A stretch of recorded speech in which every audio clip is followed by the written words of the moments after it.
Hey there, micro folks. This is Mr. Hooker, and this is video number 2 of Monopoly. This is the slide we left off on. This is where we'll pick up. Let's go.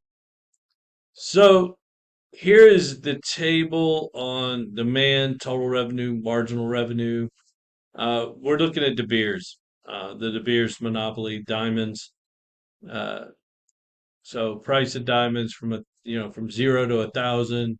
Quantity of diamonds from 20 to 0, total revenue from 0 to 0, and then marginal revenue from negative 950 to 950. So um, that's the let me go back to that.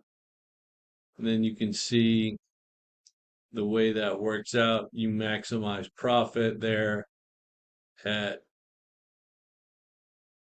well, you maximize at the 950, producing almost nothing, but that isn't really where you want to be.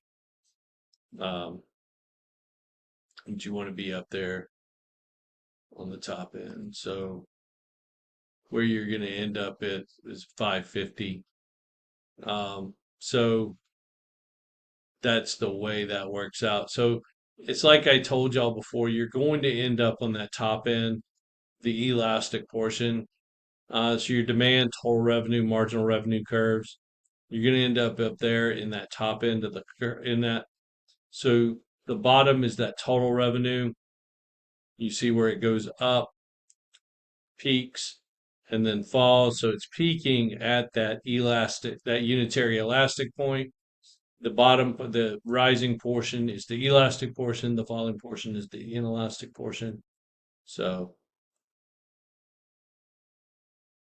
that's that. So price effect, quantity effect of adding one more.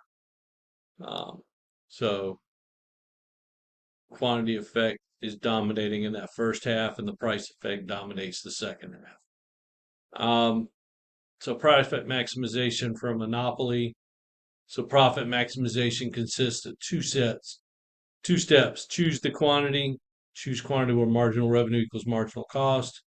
Then choose your price, choose the highest price you can get away with, which is the highest price consumers will pay for that quantity. So once you picked your quantity, follow the graph to the demand curve, which shows you how much consumers will pay. So the profit maximizing output and price. So your marginal cost curve, and they have a horizontal one. You're going to hit where marginal cost equals marginal revenue, and that's a quantity of 8 at this point. Then you're going to come up to the demand curve because nobody buys off the marginal revenue curve, and you're going to find your price. So at that point, the price is 600 at a quantity of 8. Bam, there you go, and there's your monopoly profit. Okay. Is it this one? Marginal cost is also equal to average total cost. So price down to average total cost over. Boom, there's your profit box. So what's the problem? In order to find the profit maximizing quantity, you look at the point where marginal revenue crosses the marginal cost curve, but that's not your price because like I say, nobody buys off the marginal revenue curve. You have to take from that quantity, you have to go up to the demand curve, take a hard left, go over to the price, and bam, there you are. Um, so you have to go up to the demand curve. So once again, A, that gives you go down and that'll give you your quantity. And then you have to go up and that'll give you to B and that gives you your price. So, and then come down to C and then that C and over and that gives you your uh, profit box. So, where's the supply curve? It's one firm. What we need a supply curve for? Like, really, there is no need for a supply curve. Um, they control the prices, so there's no relationship between price and quantity supplied. So we don't have one. So monopolists reduce the output, raise prices, benefits at the expense of consumers. So they are a source of inefficiency. The losses to consumers from monopoly behavior are larger than the gains to the monopolist. And a lot of people complain about this. Um, so this leads to net losses to societal welfare. And so governments either try to prevent monopolies or limit them. So they cause a ton of inefficiency. There's your consumer surplus with perfect competition.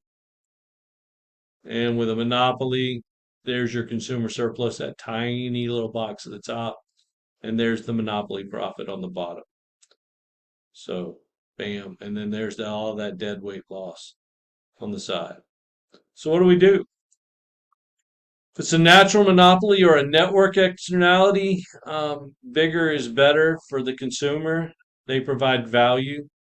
If neither of those apply, it's best policy to prevent monopolies from arising or break it up.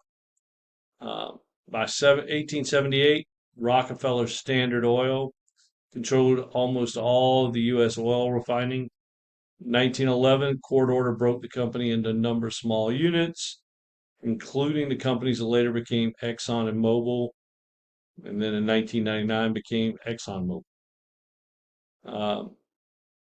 The policies used to prevent or limit monopolies, known as antitrust. So let's talk about that. Um, there are two major antitrust laws in the U.S. There is the 1913 Clayton Antitrust Act, and before that, there was the 1898 uh, Sherman Antitrust Act. So the Sherman Antitrust Act was terrible. Um, it was a really thin act. It was an act done in good faith by Congress. The whole thing was um, one of those deals where there was the Rockefeller Trust, there was the Railroad Trust, um, there was the Banking Trust, all of these different trusts. And Congress made the Sherman Antitrust Act just to say there will be no more trusts. And all these fellas that own these trusts and were making tons of dollars, I mean, in today's world, if you adjust for inflation, they would be like rich. They'd be up there in Elon's level. Um, but they were like, okay, no more trust. We got you. So they didn't change anything they were doing. They just didn't call them trusts anymore. That's it. They played the game like teenagers. So this went on for about, a little over 10 years. And Congress was like, okay, we've had enough. Like these folks played us for fools. We not doing this. So 1913, they wrote the Clayton Antitrust Act.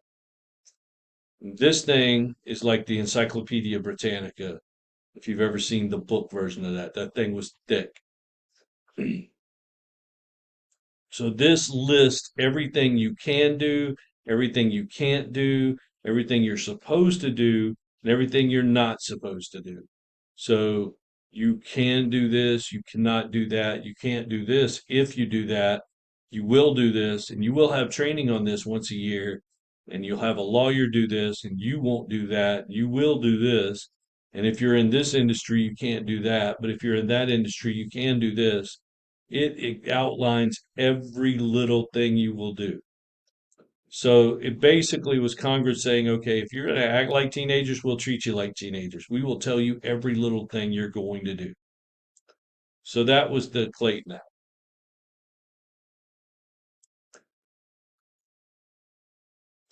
Natural monopolies. They're a different story. A large producer has lower average total cost than smaller producers. Shouldn't be broken up. Um, But even if natural monopolists cause inefficiencies, you got two policy options. One is public ownership. The government establishes a public agency to provide the good and protect consumer industry interests. Excuse me. The solution often works badly because publicly owned companies are often poorly run. Think Amtrak. Like That has been a disaster ever since I was a child. It's gone back and forth from being public and private and public and private, public and private. And then if you look over in Europe, they are well oiled. The rail in Europe is a well oiled public machine. We just can't do it here. And I think part of it's the fact that we're such a large country and they're much smaller countries and they do it well. Um, but, not enough people ride it here for it to be well done. We have pockets of well done Amtrak here in the country, but yeah, not well, not the whole thing. Regulation, you just impose a price ceiling. Um, so,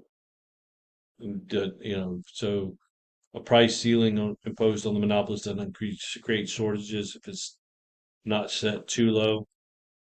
Um,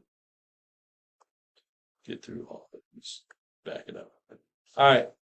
If the monopolist price is regulated at P sub R, consumer surplus rises and profits fall. Um, so if you put it at P sub R, it's less than a monopolist price. And if you look over there at the panel to the right, that is sort of the minimum ATC price. So what you're telling them is, hey, we're going to charge the minimum ATC price, um, which is kind of a fair market price. I mean, if you tell them, hey, we're going to make you charge this fair market price. That's one option. If you ever get into, state or local governments and you start telling people this, you have to kind of watch out because if they don't take it, if one doesn't take it and then you have to relent later and you have to give a higher price, then other people can sue you. It becomes a thing. Um, it's bitten people in the butt before, so just be careful with that. Price discrimination. This is one that helps you as a student. So doing price discrimination, and it's come up lately. Um, like right now, as of January 1st, the U.S. National Park Service is price discriminating against foreign visitors. So there's a $250 fee for foreign folks to go to U.S. national parks. Same price for U.S. visitors. It's like you can get an annual pass for $80. Um, but a 1 day pass for foreigners is $250. So that's price discrimination.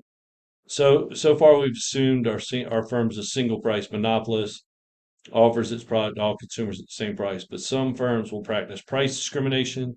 They charge different prices to different consumers for the same goods. Um, so profit maximizing rule for firms with monopoly power to produce at the Q or marginal revenue because marginal cost. So if you sell in more than one market, each with its own demand curve, you got senior citizens and young people. So we got senior citizens, we got students, we got business travelers, we got leisure travelers. That's how the airlines like divide people. Movie theaters will have like student discounts. Um, like bowling alleys will have student discounts. So those kinds of things, they'll have those kinds of things. We want to capture that. Perfect price discrimination is the idea of knowing each person's willingness to pay. If the airline could charge two types of customers two different prices, it would capture all the consumer surplus as profit. So profit from sales to the business traveler and profit from sales to student travelers, and then bam, all the consumer surplus now goes as profit to the airline. And that's the goal of the business is to capture as much of the consumer surplus and move that to profit rather than consumer surplus. So firms would just distinguish between groups of customers on the basis of their sensitivity to the price elasticity of demand. So business travelers have lower price elasticity of demand than non-business travelers. And airlines impose rules that indirectly charge business and non-business travelers different fares. Fares are higher if you don't stay over a Saturday night, those kinds of things, and when you book and all that. And I don't know if y'all realize this or not, but like if you all went and tried to purchase something from Amazon, if you all tried to purchase the same thing from Amazon at this moment, like right now, or at the same moment. Odds are, if, there's 25 of you in the class or 30 of you in the class, I think. Um, Odds are there'd be at least 20 different prices. So Amazon does perfect price discrimination. So everybody gets a different price based on their willingness to pay and their price profile, their purchasing profile. So Amazon will charge two different people sitting in the same place, two different prices based on their purchasing profile, what they believe they would pay for that good. So it's kind of crazy. My wife and I get different prices for the same good sometimes. And we're sitting right next to each other. So we just let whichever one has the lowest price buy the good. So it's crazy. You just have to look at those things sometimes. All right.